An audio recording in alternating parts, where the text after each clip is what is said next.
नीतीश कुमार को इंडिया गठबंधन का संयोजक बनने की खबरों पर जेडीयू ने नाराजगी जाहिर की है। प्रवक्ता नीरज कुमार ने कहा कि नीतीश कुमार ने संयोजक या पीएम उम्मीदवार बनने की बात कही नहीं है। क्या इस पद के लिए कोई आवेदन दिया गया है? आखिर क्यों बार बार इस बात की चर्चा हो रही है? कभी कोई संयोजक पद के लिए या प्रधानमंत्री पद के लिए अपनी इच्छा नहीं व्यक्त किया है और न इसका एडवर्टीजमेंट निकला है, लेकिन बार बार इस बात को स्मारित करना कि संयोजक बनाया जाएगा, इसका क्या औचित्य है? अब भाई हम तो सूत्रधार हैं, सृजनहार हैं इंडिया गठबंधन के।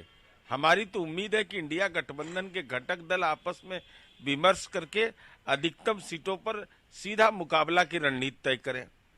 और ये बार बार कहना, और सुशील मोदी जी ने तो मर्यादा का उल्लंघन कर दिया। संयोजक पद पर जिस ढंग की टिप्पणी उन्होंने किया वो तो बिल्कुल आपत्तिजनक इस संदर्भ में है कि माननीय सुशील मोदी जी, क्या जॉर्ज फर्नांडिस उसी रूप में थे? क्या शरद जी उसी रूप में थे? और इसी खबर पर अधिक जानकारी देने के लिए संवाददाता आशुतोष फोन लाइन से जुड़ चुके हैं। आशुतोष, नीतीश कुमार को इंडिया गठबंधन का संयोजक न बनने के बाद अब कहीं न कहीं जेडीयू के नेता जो है भड़कते हुए नजर आ रहे हैं। जिस तरीके से उनकी प्रतिक्रिया सामने आ रही है, साफ तौर पर पता चला है कि कितने भड़के हुए हैं। क्या लगता है जेडीयू के नेताओं के मन में चल क्या रहा है? नहीं, बिल्कुल। और आज जेडीयू के मुख्य प्रवक्ता है नीरज कुमार ने भी साफ तौर पर कह दिया कि ये बातें बार बार सामने आ रही हैं, ये बिल्कुल सही नहीं है। संयोजक बनाने की कहीं से कोई न तो आवेदन दिया गया है, ना ही विज्ञापन निकला है। तो ऐसे में इस तरह की चर्चा होना बहुत ही दुखद है। और स्वाभाविक तौर पर जेडीयू के नेता जो हैं वो अब अलग स्ट्रैटेजी, अलग रणनीति से चल रहे हैं। हाँ, इतना जरूर है कि जो दूरियां बढ़ने लगी थी नीतीश कुमार की इंडिया गठबंधन से, उसे पाटने की कोशिश की जा रही है। आपने देखा होगा कि तेजस्वी यादव ने खुद जाकर के मुख्यमंत्री से मुलाकात की है। इसके अलावा चर्चा ये भी हो रही है कि मल्लिकार्जुन खड़गे और राहुल गांधी की तरफ से भी टेलीफोनिक बातचीत की गई है नीतीश कुमार के साथ। और ये कहा गया है कि जो भी काम अधूरा बचा है उसे जल्द से जल्द पूरा कर लिया जाए।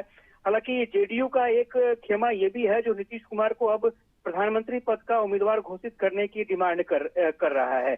और दो मंत्रियों ने इस बात की खुले तौर पर जानकारी भी दी है, बयान भी दिया है।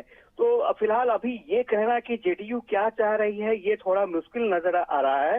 लेकिन इतना जरूर है कि एक समय था जब जेडीयू के नेता ये चाहते थे कि संयोजक के रूप में नीतीश कुमार का नाम आगे आए, लेकिन अब जेडीयू इससे आगे बढ़ चुकी है। जेडीयू अब ये चाहती है कि नीतीश कुमार का नाम प्रधानमंत्री पद के उम्मीदवार के रूप में आए।